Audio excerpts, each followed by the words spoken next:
지난번에 책을 엄청 많이 구매를 했거든요. 50권 넘게 산 것 같은데 근데 그 책을 다 못 읽었죠, 당연히. 그리고 지금 여기 있는 거는 총 22권이 있고요. 그리고 숲에 제가 만들고 있는 숲에 더 나머지 한 30권 넘은 책이 더 남아있어요. 그거는 우선 여기 서울에 있는 서울집에 있는 책부터 마무리를 하고 그 책을 읽어보려고 합니다. 22권 중에 어떤 책부터 먼저 읽으면 좋을지 한번 골라보도록 할게요. 밀리 서재도 제가 지금 읽고 있어요. 그래서 지금 읽고 있는 책이 8살인사건 완벽한 8살. 아무튼 그 책을 지금 거의 한 60% 70% 정도 읽었고 책도 같이 포함을 시켜가지고 한번 읽어보려고 합니다. 자, 이렇게 우선 만들어 뒀고요. 뭐부터 읽으면 좋을지 생각을 해볼게요. 총 4권의 책을 읽을 건데 여기에서 너무 다 어렵고 긴 책만 선택을 하면 제가 힘들 것 같거든요. 그래서 쉬울 것 같은 책, 발견의 영감, 그리고 원의 독백 이거를 선택을 하고 그 다음에 이 책도 선물 받은 책도 하나. 노스텔지어도 재밌을 것 같고 화씨. 그래도 시 하나는 읽어야 되지 않을까요? 내가 읽고 있는 시가 또 저기 있구나. 요거 이것도 한 이 정도 읽었는데 이것도 하나 선택을 하고 읽고 있던 책을 그대로 읽을지 그러면 삼체랑 미학적 인간이랑 핵개인의 시대 하나 둘 세 개. 그리고 관찰력 기르는 법 4권이 있는데 홀로 함께도 지금 읽고 있는 책이 뭐부터 하지? 인간 실격? 그래 이거 너무 미뤘어. 아니야 화씨를 읽어. 아니야 이거는 고양이들한테 선택을 해달라고 해야겠다. 우선 여기 하나 여기 하나 이렇게. 자 우리 콩떡이 왔어요. 콩떡아 자 골라줘.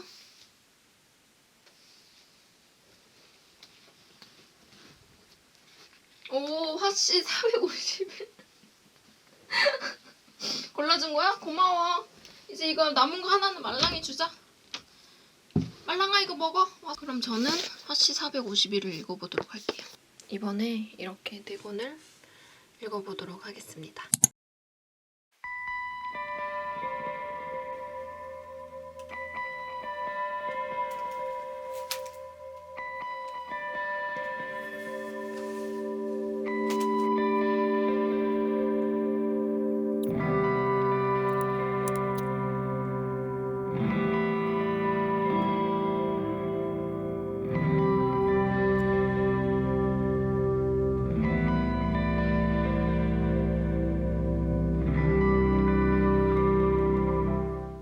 방금 8권의 완벽한 살인 책을 다 읽었습니다. 제가 최근에 읽었던 스릴러 추리 소설 중에서 가장 재밌었던 책인 것 같아요. 간단하게 줄거리를 이야기를 하자면 이 책의 주인공은 추리, 스릴러 소설을 전문적으로 판매하는 그런 독립 서점의 주인이에요. 근데 어느 날 FBI가 이 서점을 찾아와서는 혹시 당신이 몇 년 전에 소개를 했던 추리 스릴러 소설 블로그 글을 기억하세요? 라고 물어보는 거예요. 생각해보니까 이 사람이 예전에 일했던 그 서점에서 다양한 큐레이션들을 했던 게 생각이 난 거죠. 그래서 맞다고 그거 내가 쓴 거다고 그랬더니 이제 그 FBI가 진지하게 물어보는 거예요.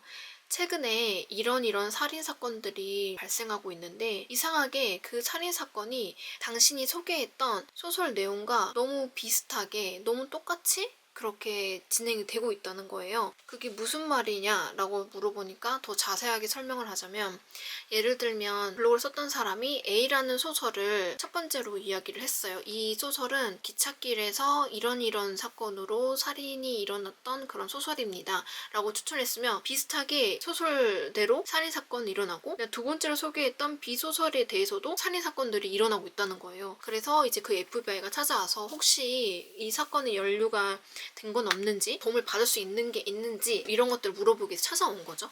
그래서 그러면서 이 소설이 시작이 돼요. 더 자세하게 설명을 하면 이게 좀 스포가 될 것 같아서 근데 어쨌든 이 소설을 읽고 나서 저의 감정과 그런 생각은 꽤나 반전은 있다. 근데 엄청 무시무시하게 그런 반전은 아니지만 대박 설마 했는데 이랬다고? 좀 이런 식으로 반전이 있어요. 그래서 잔잔하게 이런 반전들을 즐기고 싶으신 분이라면 8권의 완벽한 살인책을 추천드립니다. 이제 그 다음 책으로는 내가 알던 세상의 끝 라는 책을 읽어보도록 하겠습니다. 이거는 아까 저번에 설명했다시피 출판사에서 그냥 선물로 보내주는 책이에요. 그래서 이 책도 한번 읽어볼게요.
정도 되는 장편 소설을 방금 읽었습니다. 최근 스릴러 소설에 푹 빠져서 이 책도 감사한 마음으로 출판사한테 받았거든요. 근데 표지를 보시다시피 일반적으로 우리가 알고 있는 스릴러스러운 책 표지는 솔직히 아니잖아요. 그래서 이게 스릴러 소설 맞아? 막 이러면서 읽었거든요. 근데 역시나 책 표지처럼 잔잔하면서 또 책을 읽는 저를 헷갈리게도 만들고 또 숨막히는 순간들도 있고 잘 엮여져 있던 책인 것 같습니다. 간단하게 줄거리를 이야기하자면 책의 주인공인 루커스가 엄마랑 아빠랑 함께 차를 타고 외출을 하던 중에 갑작스러운 교통사고를 당해요. 차가 뒤집혀지고 정신없던 와중에 눈을 슬며시 떠서 앞을 보는데 저기 멀리에서 한 마리의 짐승이 자기 그 차를 쳐다보고 있는 거예요. 그러니까 루커스 아빠는 이 짐승을 피하려다가 큰 교통사고를 이제 당하게 된 거죠. 이 사고로 인해서 루커스 엄마랑 아빠는 하늘나라로 가게 됩니다. 이게 책 초반에 나오는 이야기예요. 전개가 상당히 빠른 것 같죠? 그런데 이제 중간까지는 사실 조금 느릿느릿 걸어가는 전개예요. 그러다 막판에 이 짐승이 출현하면서 루커스의 정신적인 성장도 함께 일어나는 뭐 그런 이야기라고 보시면 될 것 같아요. 여기서 나오는 짐승은 바로 늑대입니다. 제가 초반에 이야기할 때 저를 헷갈리게 하는 부분이 있다고 했잖아요. 그게 뭐냐면 분명 루커스 눈에는 이 늑대가 보여요. 그런데 다른 사람들은 늑대가 존재한다는 걸 믿지 않아요. 물론 미디어에서는 늑대가 양을 잡아먹어서 피해가 있다 뭐 이러고는 말하는데 실제 늑대를 본 사람은 루커스 친구의 아빠만 있거든요. 근데 이 아빠도 좀 괴짜로 나와가지고 이 사람 말이 사실인지를 제가 못 믿겠는 거예요. 하지만 늑대는 진짜 존재했어요. 막판에 가서는 늑대를 보호하려는 루커스의 모습도 나오고요. 무튼 저는 이 책을 읽으면서 영화 식스센스가 떠올랐습니다. 잔잔하게 이야기가 펼쳐지면서 늑대의 등장으로 조금 숨을 먹게 하는 그런 순간들이 좀 식스센스 분위기 같다라고 조금 느꼈습니다.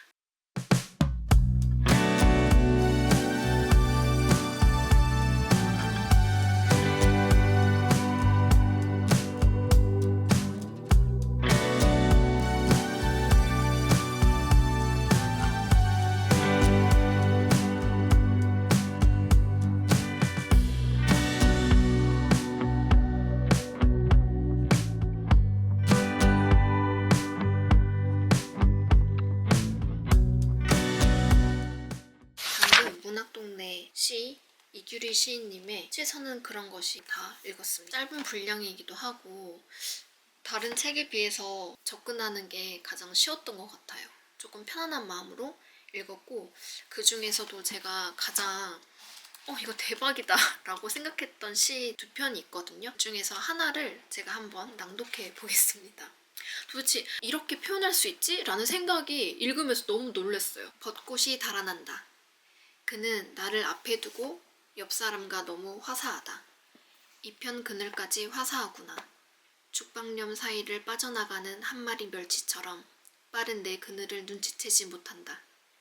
나무 둥치라 여긴 내 중심은 자주 거무스름하다. 임산부가 행복하다며 가뜩 낀 기미는 말할 수 없었던 속내일까. 덜컹거리며 꽃길 백리 어쩌자고 화염길 천리.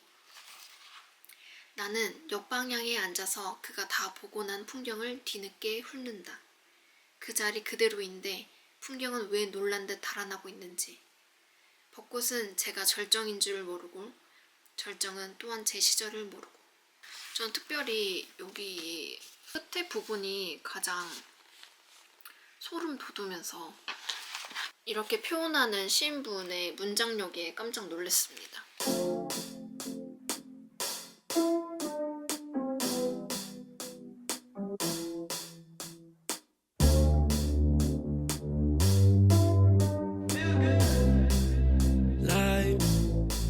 Life feels good, life feels great, life feels good, life feels great today.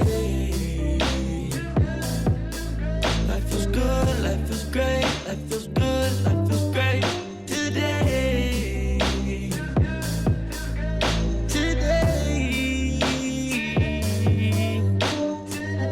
Don't know what the future holds today. Today. Just hoping I grow today. Are you on the way? I can feel your face. 어느 독백 책을 다 읽었습니다. 이 책은 뭘 할까요? 마치 짧은 단편집을 엮은 책 같아요. 이 책의 저자인 임승훈이라는 한 사람이 어떤 생각을 하고 지금까지 살았는지, 그리고 아웃풋으로 어떤 결과물들을 만들어내는지를 짧은 글들로 이해할 수가 있습니다. 저는 이 책을 읽으면서 두 가지를 생각했는데요. 첫 번째는 뭐든 기록하자. 인스타그램에, 유튜브에 이런 데는 항상 좋은 모습만 담고 싶잖아요. 그게 또 인간의 마음이고. 그런데 꼭 아름답지 못한 순간들도 사진이나 영상으로 남겨보는 거. 이게 좋은 시도 같아요. 이 책 중간중간에는 임승원 님이 찍은 사진을 또 이렇게 있거든요. 이게 이 사람의 생각을 이해하는데 아주 큰 도움이 됐어요. 그래서 꼭 좋은 모습이 아니더라도 무조건 기록하자. 좀 이런 생각을 하게 됐어요. 그래서 제가 이렇게 유튜브를 찍고 있는 것도 좋은 방법 중에 하나다라고 생각을 하고 있고요. 그리고 두 번째는 삶의 용기가 필요할 때, 그러니까는 어떤 꼭 용기가 아니더라도 치트키라고 해야 될까요? 그런 게 필요할 때 다시 읽어보면 좋을 것 같아요. 임승우 님도 이렇게 말해요. 처음부터 끝까지 읽으려고 하지 말라고. 이 책을 한 번에 읽으려고 하지 말아요. 그래서 중간중간에 이제 읽고 싶은 부분 읽어도 되고. 근데 어쨌든 뭔가 영감이 필요하다 싶으면 여기에서 나온 영감 파트를 읽고, 혹은 좋은 제안이 들어왔는데 내가 이 일을 잘 할지 말지 자신이 없다. 그러면 234페이지를 열어보는 거죠. 그런 의미에서 제가 234페이지를 짧게 읽어볼게요. 존경하던 뮤지션 10cm와 절친한 뮤지션 조매력이 대형 프로젝트를 진행한다 했을 때, 그리고 그 프로젝트의 비디오를 나에게 부탁했을 때도 역시 그랬다. 저 감사드립니다. 그러나 저는 자신이 없는데요. 나는 우물쭈물 그러나 솔직하게 답했다. 그렇게 선택지가 없나요? 정중구 본부장님 엄청난 모험가시네요. 그러나 그 말을 듣고도 오히려 그는 나를 설득했다. 승원씨, 이런 건 그냥 발을 들이면 저절로 돼. 그는 1000명의 연주자를 한 곳에 데려다 놓고 연주를 시키겠다고 했다. 이런 프로젝트를 해본 적 있을 리 만무했다. 나뿐만 아니라 모든 담당자들이 마찬가지였을 거다. 프로젝트 회의가 거듭될수록 담당자는 늘어나서 20명 정도가 됐고 각자 척척 알아서 일을 진행하고 있었다. 나도 얼결에 동참하게 된 이 프로젝트에 뭔지도 모르는 말을 이해하려 애쓰면서 처음 해보는 일을 시작했다. 그래서 거대한 눈덩이처럼 이 프로젝트가 정말로 알아서 굴러가고 있는 것처럼 보였다. 어떤 일은 눈덩이가 굴러가며 커지듯 시작되고 나서야 모양이 만들어지기도 하는구나. 모든 걸 준비하고 시작하지 않아도 때론 시도 하나로 바뀔 수 있는 일도 있구나. 전 이 부분을 읽으면서 되게 위로를 받았습니다. 저한테도 좋은 제안이 들어온 적이 있었는데 제가 자신이 없어서 그걸 그냥 거절한 적이 있어요.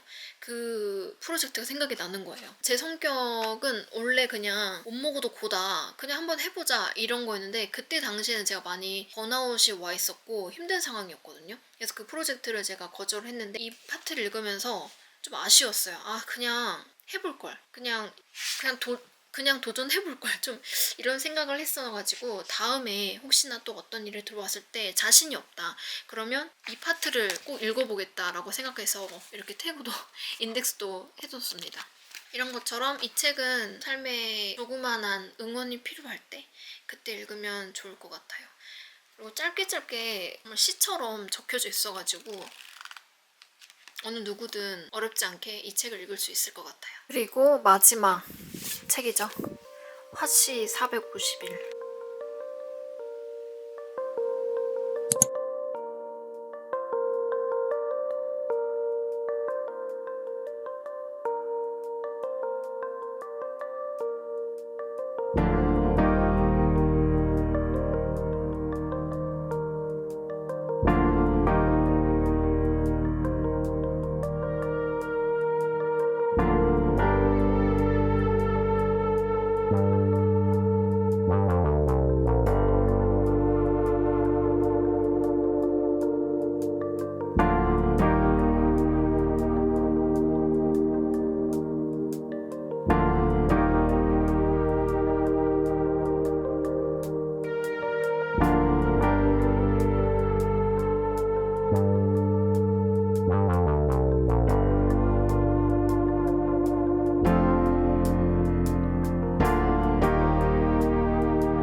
저는 2025년을 맞이해서 다이어리를 좀 많이 샀거든요. 이거를 언박싱하고 그리고 책 리뷰하면서 마무리를 하려고 해요. 한 가지 사업에 다양한 지원 사업을 저희가 하고 있거든요. 이제 연말이라 다 끝나긴 했는데 한 번에 많이 할 때 진짜 4-5개를 돌 때도 있어요. 금액도 단위도 좀 큰 것들인데 그래서 이걸 좀 더 효율적으로 관리할 수 있는 다이어리가 필요하겠다라고 생각을 해가지고 저는 노션에 작업을 했었거든요.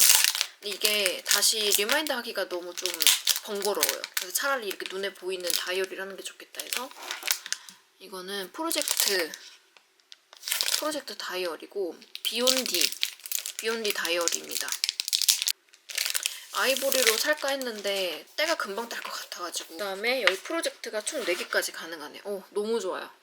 아마도 내년에도 한 3개에서 4개 정도, 적으면 2개? 그 정도 프로젝트를 돌리지 않을까 싶어요. 그래서 일단 4개 여기다 써놓고 이 한 달간 어떻게 일을 진전할지에 대해서 보기 좋게, 보기 쉽게 표로 또 만들 수 있네요. 프로젝트 뒤에 더 있어. 잠깐만, 2, 4, 6, 8, 9개? 9개? 뭐야, 더 있어.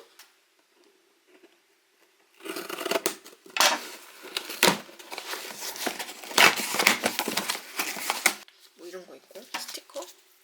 짜잔. 그리고 이게 좀 크네, 생각보다.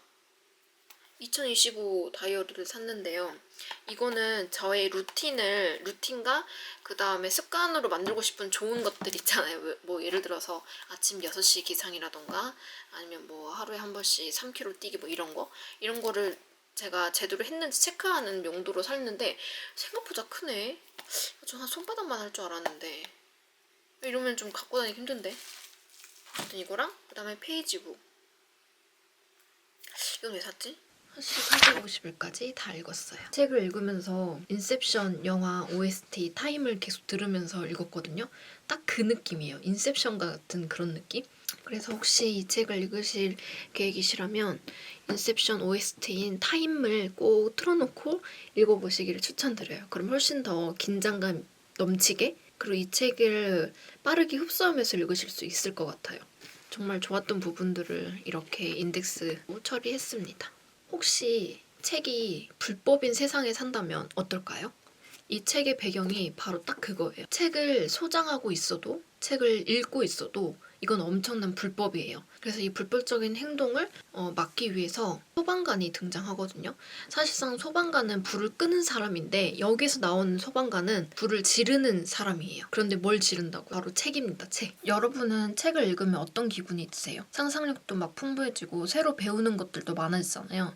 그런데 이 책에서는 사람들이 생각하는 걸 막으려고 책을 불법으로 만들어요. 왜냐하면 책을 읽으면 사람들이 궁금해지고 질문하게 되고 자유롭게 상상을 하게 되잖아요. 여기에 주인공 몬테그라는 사람이 등장합니다. 그 사람이 바로 이 책을 불사지르는 소방관은 아니고 방아수예요. 방아수. 이 방아수가 여전히 책을 불사지르고 그런 일을 하고 돌아오는 길에 어떤 한 여자를 만나요. 그 여자는 한 17살 정도 되는 학생인데 이름은 클라리세입니다.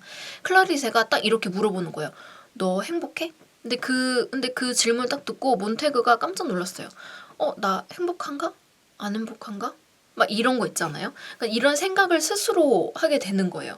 그때부터 이 방아수 몬테그의 모험이 시작되는 거죠. 그러다가 한 신고를 받고 또 책을 불사지르려고 갑니다. 근데 갔는데 거기에서 책을 막 불지르려고 하자 그 책 주인이 진짜 난리가 난 거예요. 나는 이 책을 불태우면 가만두지 않겠다부터 시작을 해가지고 난리가 나는데 보통은 그런 걸 들키게 되면 그냥 이 책을 희생을 하고 자기가 그 자리에서 빠져나오기 마련이잖아요. 그 여자는 불타는 책과 함께 자신의 몸도 던져서 죽게 됩니다. 이제 몬테이가 클라리세라는 여자를 만나서 내가 행복한가부터 시작을 해서 생각이란 걸 하게 되는데 근데 여기에서 어떤 한 사람은 그 책과 함께 그냥 죽어버리는 거예요. 도대체 이 책이 뭘까? 왜 이 사람은 이렇게 책에 미쳐 있을까? 왜 자기의 목숨까지 던지면서까지 이 책을 보호하려고 하는 걸까? 그러면서 자신의 직업에 대해서도 생각을 하게 되는 거죠. 왜 나는 방아수일까? 이 소설 배경에서는 자기 할아버지, 아버지부터 이 직업이 쭉 내려오는 거라고 하네요. 그래서 자기도 방아수가 자연스럽게 된 건데 어쨌든 나는 왜 방아수일까? 왜 책을 불질러야 되지? 까지의 그 생각이 넘어가게 되는 거예요. 그래서 결심을 합니다. 책을 한번 읽어봐야겠다. 진짜 신기하게도 책을 읽으면서 사건들이 또 발생하게 되거든요. 이제 그 내용에 관련된 책이 바로 화씨 451입니다. 여기서 451은 책이 불타는 온도의 숫자라고 이 책에서 말을 하고 있어요. 일부러 이렇게 표현한 건지 모르겠지만 책을 읽기 전에 몬테그가 말할 때는 굉장히 짧아요. 단답이에요. 네, 알겠습니다. 글쎄요. 막 이런 거 있잖아요. 되게 짧게 어떤 사람이 상대방의 생각을 물어보면 그냥 단답식으로 빨리 쳐낸단 말이에요. 그러니까 별로 생각을 깊게 하지 않는 거죠. 근데 이제 클라리세랑 이야기할 땐 클라리세는 진짜 길게 말해요. 자신의 생각과 상상력을 더해서 막 말을 한단 말이에요. 물론 말을 잘함과 못함과의 그 차이가 책에서 확실히 나타난다라고 말할 수는 없어요. 왜냐면 저도 말을 잘하는 편은 아니거든요. 그래서 책을 읽으면 무조건 말 잘해. 무조건 말 길게 하고 논리적으로 하고 뭐 이렇게 한다라고 말할 수는 없다고 생각합니다. 하지만 이 책에서 표현하고 싶은 게 이런 거였던 것 같아요. 책은 사람이 생각을 할 수 있게 하고 그리고 상상력을 더하게 해준다. 그러니까 그거를 전달하는 것 중에 하나가 이 문장의 길이지 않나라는 생각을 해요. 그래서 여기 몬테그 상사도 사실은 책을 읽었던 사람이에요. 그래서 그런지 책을 왜 자신이 읽으면 왜 우리가 방아수로서의 삶을 살아야 되는지 그게 책을 읽는 행위가 어떤 것인지에 대해서 막 엄청 길게 설명하거든요. 이게 한 사람이 지금 말하고 있는 거야 라고 생각할 정도로 하나, 둘, 셋 거의 3페이지까지 말을 할 때도 있습니다. 그래서 이거를 그런 식으로 표현하지 않았나 작가가 라는 생각을 하고 저는 지금까지 읽었던 책들 중에서 이게 가장 재밌었던 것 같아요. 그래서 지금까지 총 5권의 책을 이번에 읽었어요. 하나는 8권의 완벽한 살인, 그 다음에 화씨 451, 원의 독백, 그리고 내가 알던 세상의 끝, 그리고 시 한 편을 읽었습니다. 그래서 총 5권의 책을 읽었고 그리고 남은 책도 계속 꾸준히 읽어보도록 할게요. 개인적으로 읽었던 5권 중에서는 이 책이 가장 임팩트가 강했습니다. 아무래도 마지막에 읽은 책이라서 더 기억에 남은 걸 수도 있지만 책에서 가지고 있는 세계관 자체가 굉장히 흥미롭고 그 여정을 떠나는 이 주인공의 모습 또한 응원하고 싶고 뭐 이런저런 생각으로 이 책이 가장 임팩트가 강했습니다. 그래서 혹시 기회 되시면 이런 류의 소설을 좋아하시는 분들이라면 추천을 드릴게요. 그리고 제가 읽었던 책들 이번 5권도 다 추천드릴 만한 책이에요. 그래서 저는 여기서 마무리를 하겠습니다.